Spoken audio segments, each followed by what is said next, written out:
What up, sports fans? Waxon Wednesday, Jay Waxman, Tom Lava, let two guys talk sports. Let's go. All right, this week's Waxon Wednesday, we're focusing on one thing and one thing only, and that is the NCAA tournament and the Final Four now. But before we go forward and into the Final Four, I'm going to take a look back on. Here are some of my thoughts from the previous weekend of it between the previous thoughts from the Sweet 16 and the Elite Eight. I just gotta say, my God, UConn, they look unstoppable right now. Oof. Right now, they are playing it. They've saved their best for last, clearly, and we all thought Illinois was going to challenge them. I thought the Illinois UConn game was going to be epic. Oh, we were all wrong. And Illinois, early on, they kept up with UConn. They put up a good fight. They were keeping pace. UConn was missing some shots. Illinois, they were right in it. Problem was, early on, Illinois was also missing shots and easy layups. And that came back to bite the Illini. And then, second half. Only thing you need to know about the second half between UConn and Illinois, 30-0 run. UConn going on that 30-0 run, that pretty much sealed the deal. Like, as soon as they went on that 30-0 run, game over. Illinois didn't have a chance after that. And I was stunned to see that happen. Like, UConn clearly made adjustments, but Illinois did not come out in the second half looking as strong as they needed to. So that team had a good run though, so nothing for them to be disappointed about. But just wasn't their night. So I think about that, and I tell you, and then of course we have Hugh. And then the South was very interesting. First of all, congratulations to NC State on making their first Final Four since '83. And by the way, the last time North Carolina State made the Final Four, they won the national championship that same year. That was back in '83. Who would have thought they'd have quite a drought following that championship? But hey, they're back, and that's all that matters. And you know what? They deserve to be there.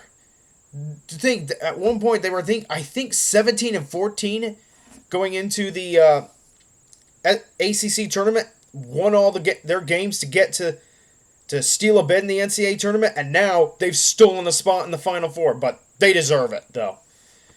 Bid thief, Final Four thief, but still, hey, props to them, and kudos to the Wolfpack. And you know what?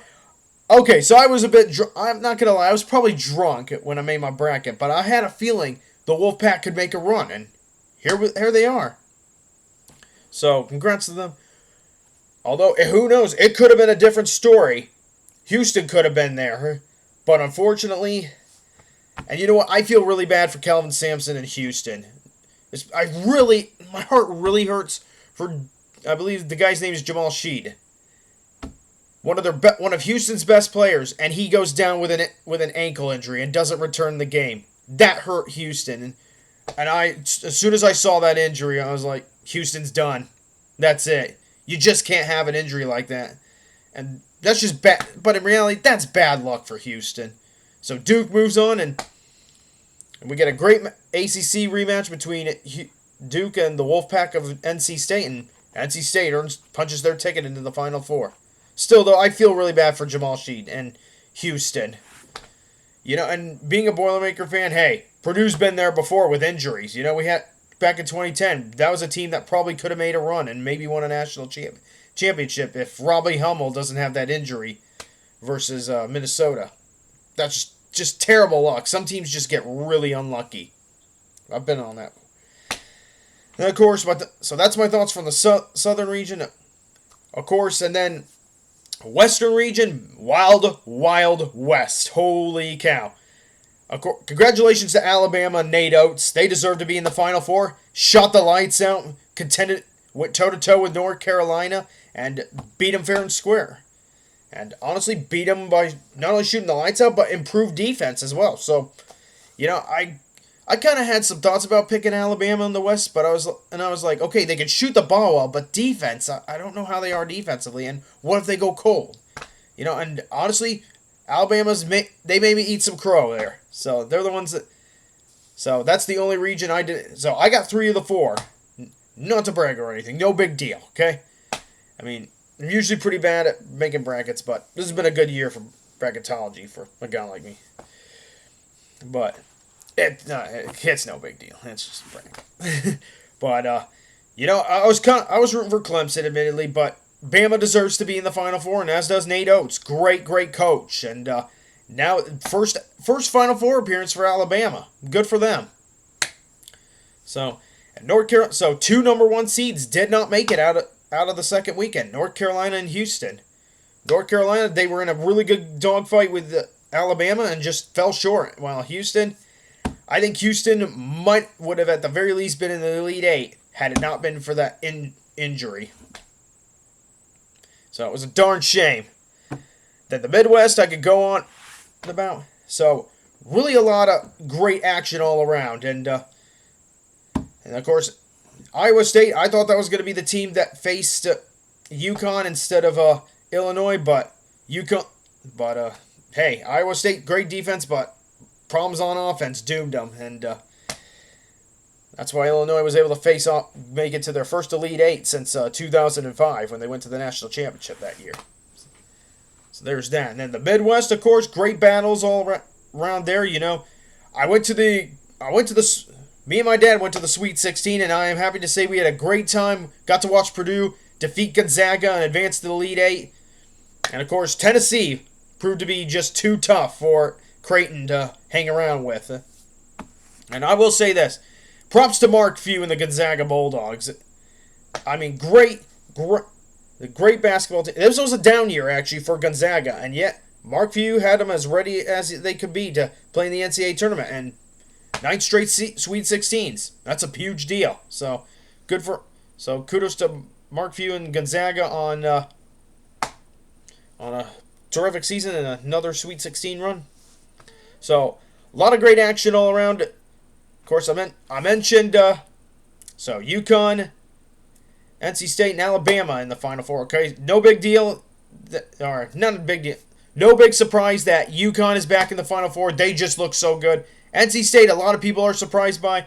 Not myself, since I picked them in my bracket. Alabama, though, that definitely surprised me. I thought that was a team that had missed their best shot to go to the Final Four for at least 2 or 3 seasons. But hey, if at first you don't succeed, try again the next year. And you know what? This Alabama team, they came back with a new focus, and as a result, Nate Oates, good coaching. As a result, they're in the Final Four for the first time. So, been a really great weekend. Really great weekend of NCAA tournament basketball. All right, so enough of that. And now it's time for me to move on to a very special second subject. And sportsmans, I just don't even know what to think anymore. I'm lost for words. I'm numb. Last year, I was numb in the worst possible way. This year, I am numb in the best possible way. I mean, I'll say what's on my mind. Being a Purdue Boilermaker fan, for a guy like me, it is never going to be the same again. I think a lot about this. My grandpa, he had to wait many years for the Cubs to win a World Series in his lifetime when he was alive on planet Earth. And I thought I was going to have to follow in his footsteps and wait a long, long time until Purdue's big day came. But 31 years on Earth, and, well, here we are. So for those of you who don't know what I'm talking about, all right, I'll just say it. What a great time it is to be a Boilermaker fan. For the first time since 1980, the Purdue Boilermakers are in the Final Four. I am still getting chills down my spine just thinking about it. And there's a lot of thoughts that that's going through my mind. You think about all the frustrations and all the failures of past NCAA tournaments. All the times you should have gotten to the Final Four and just didn't get there. You think about the former players. Guys like Glenn Big Dog Robinson, Robbie Hummel, Dakota Mathias, Ryan Klein, Carson Edwards, Caleb Swanigan, to name a few. You also got Etwan Moore, Rafael Davis, and Juwan Johnson, just AJ Hammonds, a lot of players. Travion Williams, Jay Nivey, List goes on. I've been thinking a lot about these great players. Without these great players, Purdue wouldn't be where they are. Purdue wouldn't be in the Final Four in 2024 if it wasn't for the contributions of these great players that I've just named, and many, many more. You know, in terms of the NCAA tournament, the Purdue Boilermakers have been, since 1980, had been living a legacy of failure in terms of getting to the Final Four. We kept falling short of that goal. We had so many talented teams throughout the years, and it just wasn't happening. And I will say this. It's been a really remarkable run for Purdue this year. Been a dream season where they won over 30 games, a Big Ten title.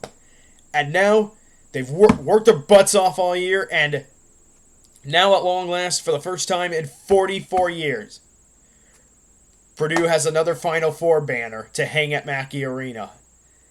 And you know what, I'm just so I'm happy for Purdue University. I'm thrilled. I'm stoked.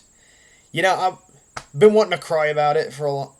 Well, I've been fighting some tears because this is huge. You know, Purdue, for me, Indiana is always home, and in the state of Indiana is Purdue University. I've always rooted for Purdue since I was in middle school. You know, and I've known Purdue for a long time in my life. You know, I loved trains growing up, and trains were a big reason why I fell in love with Purdue University. And it took me a while to kind of pick up on the sports side of things. But this has been, in terms of being a Purdue fan, it's been a journey. You know, I've been waiting for a big moment like this. And here we are, at long last. Woo! But, now with that being said, I'm happy mostly for the alumni of Purdue, all the fans, students who go there. I'm happy for the basketball team. I'm really, really happy for Matt Painter. He's gotten too much criticism at times. He's one of the better coaches in college basketball. You know, he's had a lot of success in the regular season, but not in the tournament. But at long last, this year, he's finally gotten it done and gotten Purdue to the Final Four. And you know what? I think a lot about Gene Cady, too. One of Purdue's greatest coach. Never coached in the Final Four. And I bet right now he's stoked to see this Purdue Boilermakers team in the Final Four. So, really happy for that. The person, though, that I'm the happiest most for is my dad. He taught me what it means to be a Purdue fan. And obviously, alumni of Purdue, went to Purdue from 93 to 97. Graduated in 4 years. You know, he raised me as a Boilermaker fan. And to see this happen, and, you know, to be able to go to the game, to the Sweet 16 with my dad, and see this journey that Purdue went on, and then 2 days later, they beat Tennessee and advanced to the Final Four. I'm so happy for my dad. He deserves to see something like this because he's an alumni of Purdue. I wouldn't be a Purdue fan today if it wasn't for my dad. Okay, he's my favorite Boilermaker. No doubt about that. But you just so many thoughts that run through my mind. I won't try not to go too much into it, but Purdue has been fighting for a long time. You know, nothing comes easy in the NCAA tournament. So many frustrations, so many good seasons only to have disappointing endings in the NCAA tournament. But in 2024, that's not going to be the case. Purdue having the greatest season, probably the greatest season of the new millennium it's ever had. And it gets to cap, and those Boilermakers, they're going to cap it off by playing some basketball in the Final Four. It's really, really special. You know, I'm emotional about it because I've really, for the longest time, this is what I've wanted. I've been you know, and with due respect to those Stanley Cups that the Blackhawks won and the Cubs World Series, I enjoyed those. But there's, in a different way, there is something truly, truly special about seeing the Purdue Boilermakers return to the Final Four. I know it's not a championship, but it's still very significant, and it's a huge accomplishment in college basketball. And I also will say props to Tennessee, great team. Dalton Connect, absolutely beast of a basketball player. He'll ball out in the NBA, and Rick Barnes is a great coach, too. So, mad respect to those guys. They put up a great fight. Purdue had to scratch and claw for for the right to go to the Final Four. They earned it. And also, really happy for the, so many before I close out, so many great players that played for Purdue that didn't get to play in a Final Four. But that happens with a lot of teams. A lot of teams have so many great players, but just never get to the Final Four. And yet we have this guy that comes along, this 400th ranked recruit by the name of Zach Edey. And in 4 years' time, he goes from being an unknown to a Boilermaker legend. And the one who leads the Boilermakers to their first Final Four in 44 years. So, really quite special. And before I get lost for more words, but folks, like I said, numb in the best way. I still don't know what to think. I'm still trying to figure out, is this reality or is this a dream? Somebody pinch me, please. Or don't wake me up, for that matter. Goodness, if this is a dream. But it's kind of hard to tell when a team that you root for so long achieves a great triumph. So, right now, folks, I'm all smiles. I've been happy all week. I've been grinning like an idiot all week long, because that's how much this means to Boilermaker fans like myself. The special feeling. And all right, and the best part is this journey is not over yet. Boilermakers, they got a shot at getting to Monday and playing for a national championship. That's really cool. Of course, got to get through NC State first, who's a very, very good basketball team. But hey, College Basketball Nation, Purdue has arrived back at the Final Four. And you know what? I tell you what, Purdue basketball has had a lot of critics too. A lot of Zach Edey getting a lot of hate. I'm happy, like I said, happy for Matt Painter, because Matt Painter, he's been at. All right, so many thoughts in my head. I'm sorry, guys, if this is taking a while, but to close it out, really happy for a guy like Matt Painter, who's been coaching this Purdue team since 2005. At long last, he's broken through that ceiling and has gotten over the hump. Monkey off the back.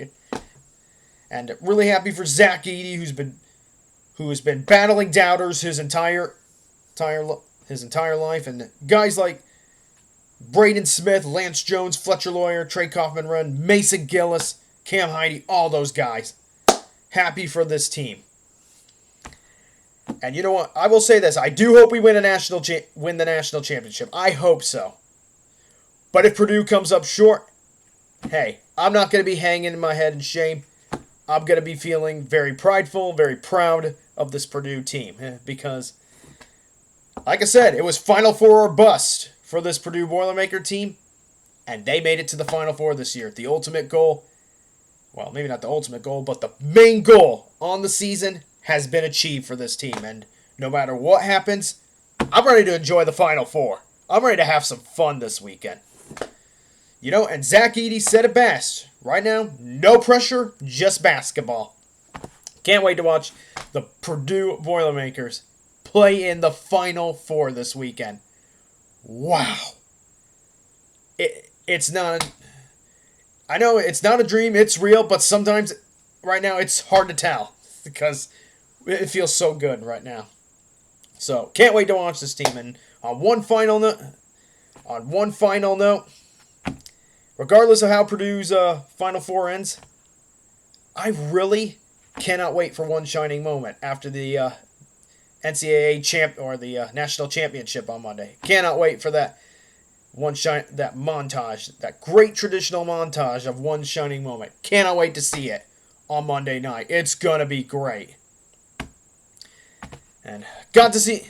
I feel kind of, sports fans, not gonna lie, I feel kind of spoiled. I got to watch Purdue go to the Final Four and Oakland make some noise in the tournament. I'm really spoiled.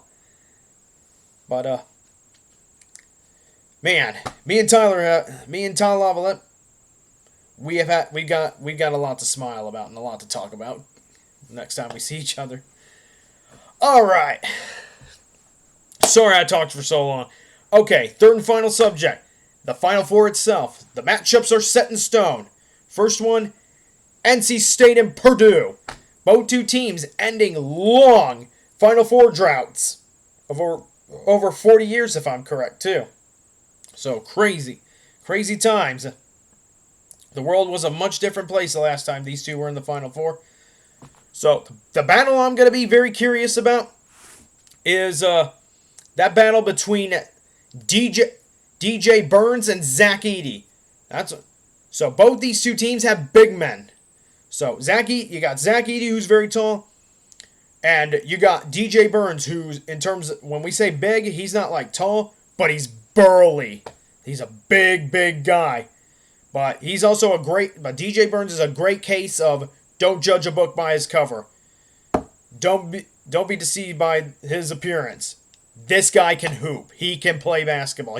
He can get you points when you need it. So, Purdue's not going to have an easy time with DJ Burns. And I know that NC State also will not have any easy time with Zach Edey, of course. So, I think the big men are going to play a big role in how this matchup goes. And shooting's going to be very important. Purdue did not shoot the ball very well. Like I said, they had to fight hard for 40 minutes to get to this point against a great Tennessee team. Now they're going to face off against a hungry NC State team. Their three-point shooting against Tennessee was not good. We only made 3. We made ones that were crucial, but we need to make more if we're going to continue going. So, three-point shooting needs to be better. So, whoever shoots the ball best and whoever's big man can have the most impact on the game, that's who's going to win this game. And then we got UConn and Alabama. Oh boy, this is going to be a contest. You know, there's a lot of different things. One, UConn is playing an unearthly level of basketball. Like, I watched this UConn team play, and I'm like, are these guys human? Or are they aliens, I wonder? Or are they from another world or something? Or out of this dimension? Because right now, UConn is just balling out of their minds. Like, they clearly look like the best team right now. Will that momentum continue is the question.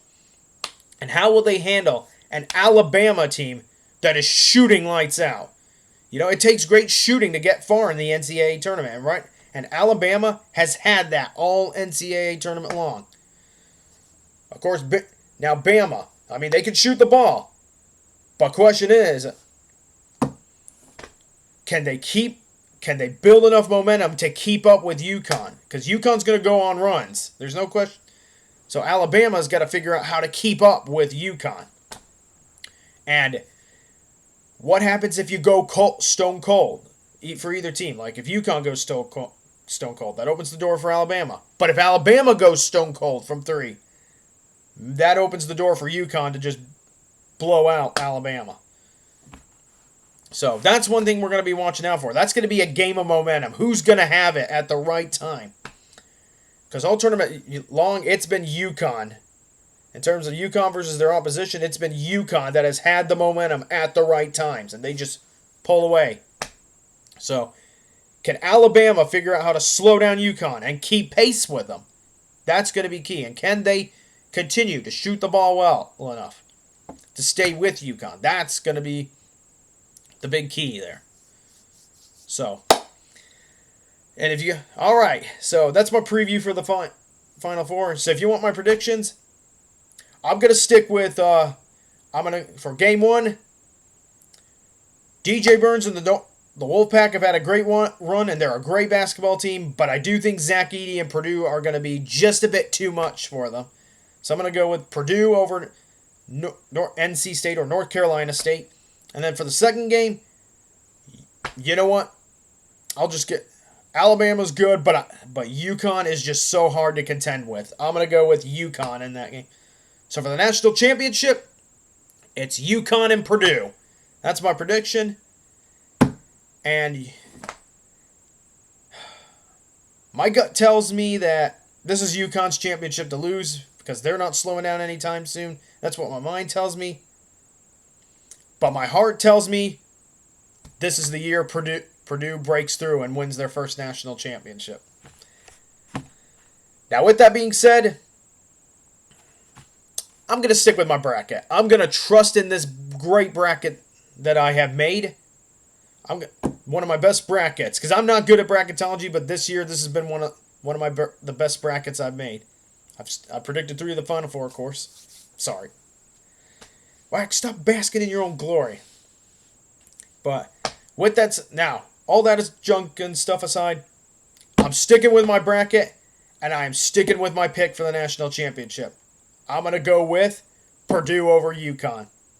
And the reason is UConn, they're great. They know how to maintain momentum. They practice hard so that the games are a breeze for them. But that being said, Purdue is a team that never tries to chase the game. They stick to what they know best and what they do best, especially this season.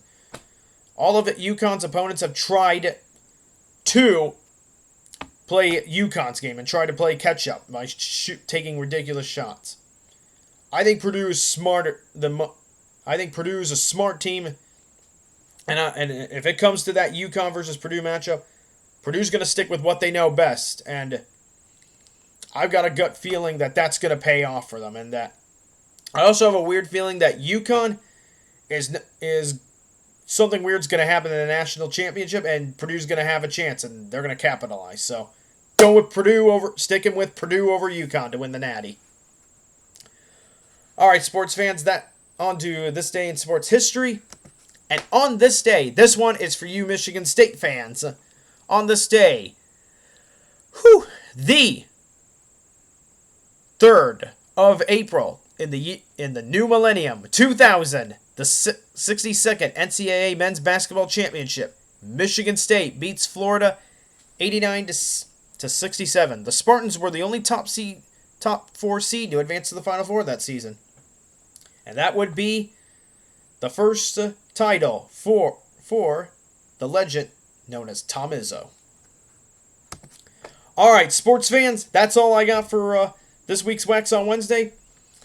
Thank you so much for watching. This is Jake Waxman from Two Guys Talk Sports, signing off.